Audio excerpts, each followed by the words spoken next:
호랑이 power yeah yeah 호랑이 power yeah yeah 나는 노래 불러 yeah 호랑이 노래. Assalamualaikum warahmatullahi wabarakatuh.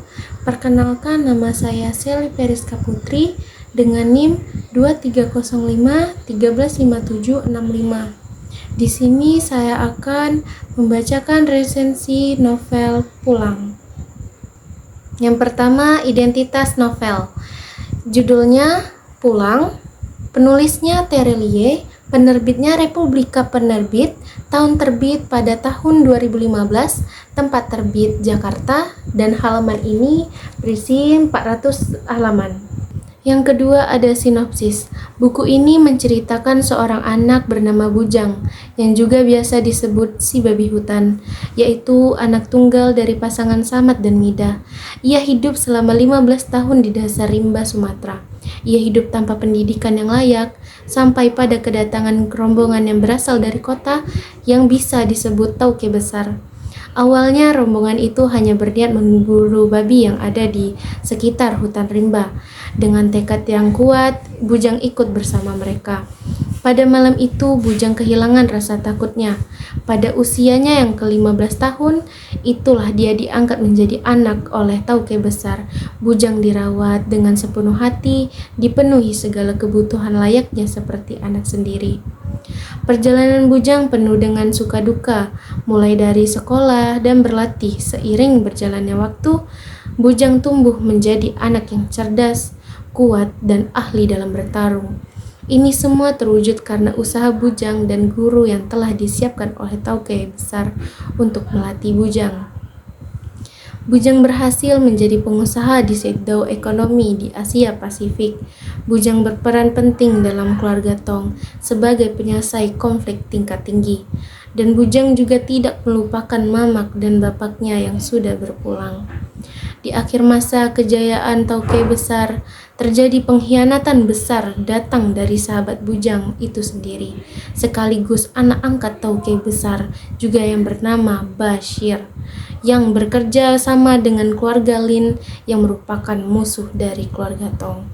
Berencana untuk merebut kekuasaan keluarga Tong, Bujang berjuang untuk menyelamatkan keluarga Tong dengan bantuan Tuanku Imam, kakek tertua dari mamak Bujang. Pada akhirnya Bujang berhasil merebut kemenangan walaupun harus kehilangan orang yang ia sayang lagi, yaitu Tauke Besar. Bujang akhirnya pulang menjenguk pusara mamak dan bapaknya. Bujang sadar sejauh mana kaki ia melangkah, ia harus tetap pulang. Yang ketiga ada jenis buku. Novel Pulang ini berjenis fiksi. Yang keempat ada kepengarangan atau latar belakang penulis. Terelie merupakan penulis novel terkenal yang berasal dari Indonesia, yang mempunyai nama asli Darwis. Darwis atau Terelie lahir di Sumatera Selatan pada tanggal 21 Mei 1979. Ia berasal dari keluarga yang sederhana, yang orang tuanya berprofesi sebagai petani biasa. Anak keenam dari 7 bersaudara ini sampai saat ini telah menghasilkan banyak karya yang sudah terkenal. Bahkan ada beberapa karya yang diangkat ke layar kaca, yaitu Hafalan Sholat Delisa dan Moga Bunda Disayang Allah. Meskipun dia bisa meraih keberhasilan dalam dunia literasi Indonesia, kegiatan menulis ini hanya sekedar menjadi hobi karena sehari-hari ia masih bekerja kantoran sebagai akuntan. Penilaian kualitas buku. Fisik. Buku ini dicetak menggunakan book paper berwarna white cream. Covernya berwarna hijau laut. Gambar di bagian cover depannya seperti sobekan kertas dengan pemandangan senja di pantai. Isinya, kelebihan novel ini terdapat pada nasihat penulis agar pembaca dapat terus terinspirasi dari perjuangan Bujang. Memiliki bahasa yang mudah untuk dipahami, novel ini fiksi namun mudah dimengerti. Kekurangannya, tokoh terlalu banyak, jadi pembaca sering lupa dengan nama tokohnya.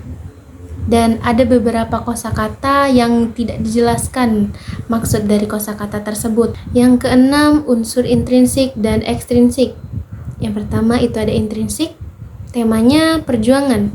Novel ini mengangkat cerita perjuangan anak bernama Bujang yang banyak melewati suka dan duka serta rintangan untuk mencari jati diri. Alurnya campuran. Latar ada beberapa latar, yaitu latar tempat seperti di sebuah talang lereng bukit barisan, hutan rimba daerah Sumatera, ruangan dengan nuansa tradisional, rumah tauke di provinsi dan di kota, Jepang, Makau, dan pelabuhan ibu kota. Latar waktu ada pagi hingga malam, latar suasana menegangkan, mengharukan, dan bahagia. Ada sudut pandang yang digunakan oleh penulis adalah sudut pandang orang pertama, yaitu aku. Selanjutnya ada tokoh. Bujang bisa disebut juga si babi hutan atau Agam sebagai tokoh utama. Diceritakan di dalam novel, si babi hutan tak punya rasa takut, mandiri, cerdas, pendiam, serta pemberani. Samad, bapak dari Bujang, sifatnya keras kepala dan pemberani. Samad mengalami kelumpuhan pada kakinya. Mida, mamak Bujang, dengan sifat penuh kasih sayang dan taat agama. Mida sangat menyayangi Bujang.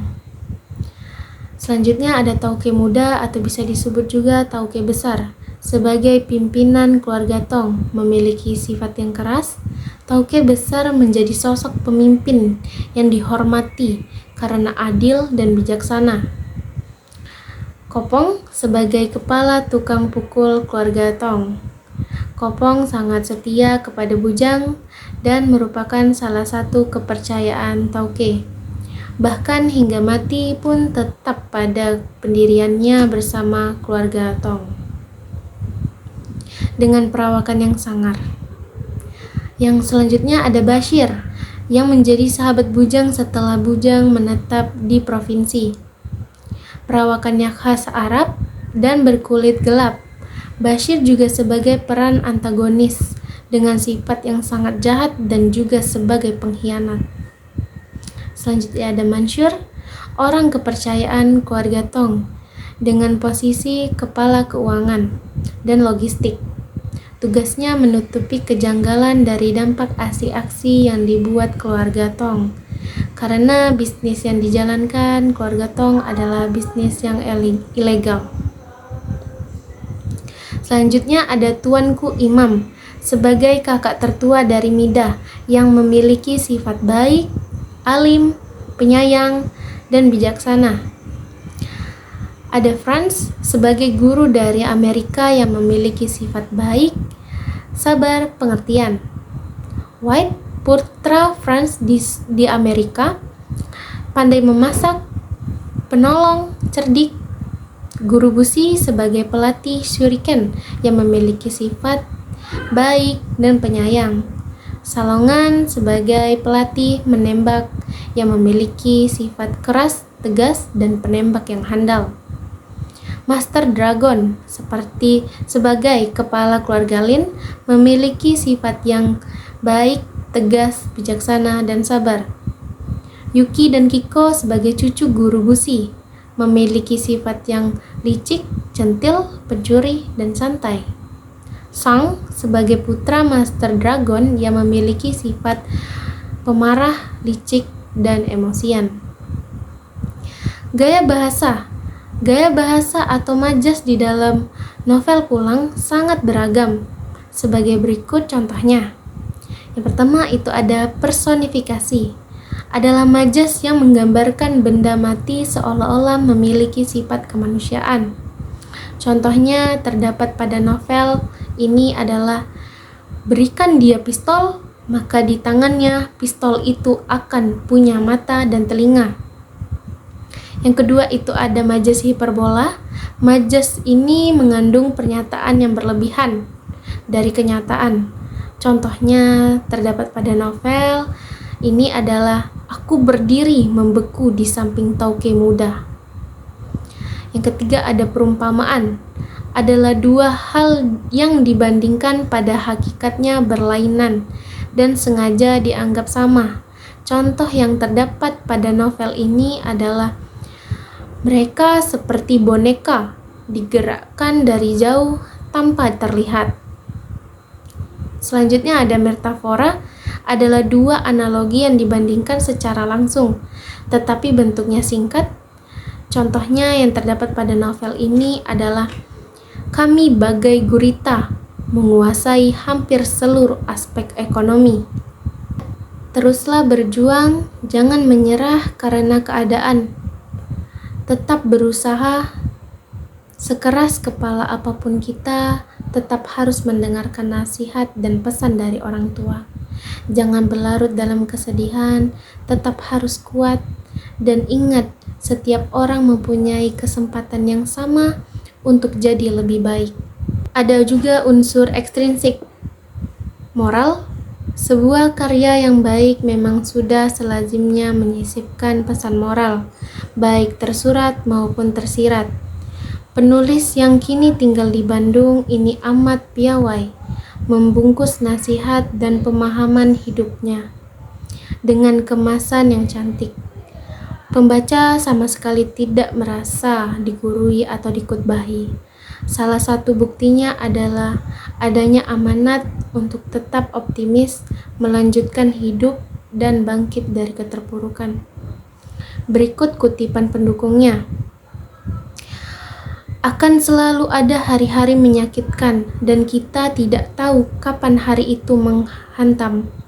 Tapi akan selalu ada hari-hari berikutnya, memulai bab baru bersama matahari terbit. Filosofis terdapat dalam cerita ini adalah guru busi. Guru busi mengatakan samurai adalah cara hidup.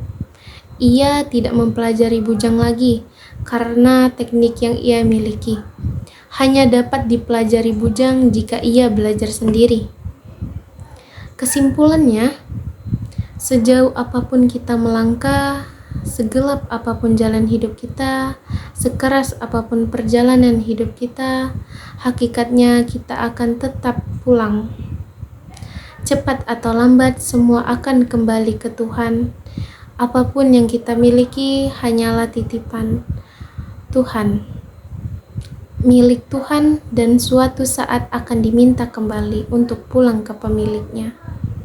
Tuhan pasti akan memberikan kita kesempatan untuk memperbaiki diri. Novel Pulang karya Terelie ini sangat menginspirasi siapapun yang mau membacanya.